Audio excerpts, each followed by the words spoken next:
comprehensive plan titled the Community Development Plan for the City of Gardner. Thank you. I'm just going to make a few short kind of procedural comments, and then I'll turn it over to Doug Hamill, who's with Housing Levine Associates, the consultant that advised us on this plan. Also want to just recognize that if you have questions about transportation-related issues, HDR Engineering, who is a sub-consultant to the plan, is here. A representative is here from HDR, and also our city engineer, Tim McElvany, is here as well.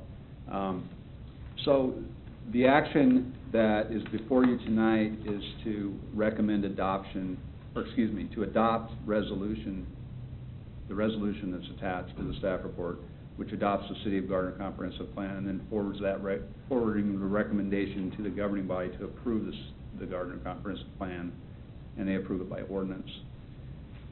Also replacing in its entirety the Community Development Plan, existing comprehensive plan for the City of Gardner. And I just wanted to clarify that because you're going to get a presentation and it could, that what you're being asked to do could get lost in all that. Something else I want to point out, in your packet, we included some changes that were made to the document that you saw at the work session. I also want to point out there are some other additional changes that are really cosmetic in nature that are on the current draft that's posted on the city's website. But you need to, if you're making a motion or in voting to adopt a resolution, you need to note these changes when you take that action. So the changes that I want to point out to you, on page 41 of the document, we replaced the photo on that page, another photo of downtown. On page 63, the photograph is replaced with another photograph of downtown. And on page 121, the photograph was replaced on that page with a different photograph of Gardner City Hall.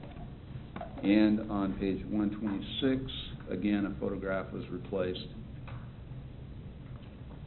The other change that was made from what's in your packet is on page 79, which is a transportation plan.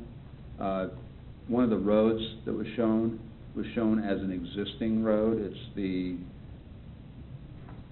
I can't remember which street it is, but it's between, it's an east-west collector between 159th and 167th. That was shown as a completed collector, and it's actually not, the entire thing is not completed. So White Drive. We'd already fixed that. This is to the north, and it's an east-west collector about halfway between 159th and 167th. So we just changed it to reflect what the current reality is, which is that it's not a completed collector. And with that, unless you have any questions about the changes I just described, I will turn this over to Doug Hamill. Okay. Thank you. Thank you. They're calling up my presentation real quick, so in the meantime, I'll introduce myself. My name is Doug Hamill. I'm a senior associate with Housing Levine Associates. As Mike mentioned, we are the principal firm that was hired by the city to assist the community in drafting the comprehensive plan. I'm joined by Rob Frazier from HDR. They were on our team as a sub-consultant. Rob is a transportation engineer. HDR assisted us in looking at transportation and infrastructure-related issues. We know those are key components to the future of Gardner, so we wanted to make sure we had the expertise on board to do that. Promise I'll only take about 2 hours, joking. No, my plan is to go through this fast enough that it actually looks like a movie. So I want to walk you through, I know you got the full song and dance from Mike last week on what is included in the plan. So for those in the audience tonight, I just want to offer a quick overview of the breadth of the plan. It truly is comprehensive. And then I want to end with a summary of what we heard earlier this evening when the city hosted a public open house. To let people come in, talk with us one-on-one, offer comments about comments and reactions about what they see in the plan, and make sure it's really reflective of Gardner as it moves forward to City Council. So again, real briefly, the plan includes 11 chapters. The first chunk focuses on who you are now as a community, existing development characteristics, demographics, growth projections, plans and policies that are in place now that will influence your future. The middle section, chapters 5 through 10, focus on chapters 4 through 10, focus on the vision for Gardner and the recommendations that relate to that from a planning standpoint. And chapter 11 outlines implementation strategies on what you can do on an ongoing basis, short-term, medium-term, long-term, and then how you might fund some of the improvements included in the plan. So the introduction just establishes the context for the plan, what its purpose is, what it's designed to do, and how it can be used. The community profile gives us that snapshot, answers the question, who are you now? It looks at your regional setting, since certainly the Kansas City region has grown to include Gardner now, so you're subject to forces beyond your boundaries. It looks at past plans and studies, what you might call the DNA of your community, how those impact future growth and development. It looks at some of the existing development characteristics. Certainly the existing land use map provides the palette or the canvas for us to think about the future development in the area. We also look at existing transportation, not just from a roadway perspective, but from pedestrian, trails, and transit as well. We look at different kinds of growth projections, employment, population, commercial feasibility for new development. All of this gets built into establishing a baseline of what the realistic expectations are for the community. A big component of any project we do is public participation. There are a number of events held to get input from key stakeholders and citizens at large. There's also a project website that allowed people to give online input using a mapping software that our firm developed, but also through questionnaires, so that we can get specific reactions and ideas about what the community should be in the future. Chapter 4 is the vision, goals, and objectives. This includes a narrative describing what Gardner is like 15 years after the adoption of the plan.